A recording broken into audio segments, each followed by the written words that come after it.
ئەنوەر سەباح عوسمان لە ساڵی 1970 لە هەولێر لەدایک بووە. ئێستا لە هەولێر نیشتەجێیە. پیشەی ئێستای ڕۆژنامەنووس و فەرمانبەرە لە پەرلەمانی کوردستان. لە ساڵی 1992ەوە پەیوەندی بە کاری ئیسلامیەوە کردووە. هەڵگری بڕوانامەی بە کالێرۆسە. ئەو پۆست و بەرپرسیارەتە حیزبیانی پێشترەی بوون. یەکەم لە ساڵی 2003ەوە لە ڕادیۆ و تەلەڤیزیۆنی کۆمەڵ کار دەکەم. دووەم لە ساڵی 2008ەوە لە کەناڵی ئاسمانی پەیام کار دەکەم. سێم تا ئێستا وەکو پێشکەشکار لە کەناڵی ئاسمانی پەیام بەردەوامم.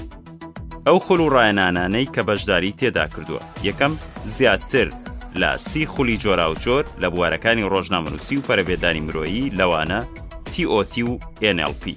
شارەزایی و لێهاتووی هەیە لە زمانی عەرەبی. چالاکی ڕۆشنبیری و کەلتوری، نووسین، بەشداری کۆنگرە و کۆنفرانسی زانستی و کۆڕوانەوتنەوە. ئێستا ڕایەنەری زمانی عەرەبیم و خول و دەوراتی بەردەوام هەیە لەو بوارەدا.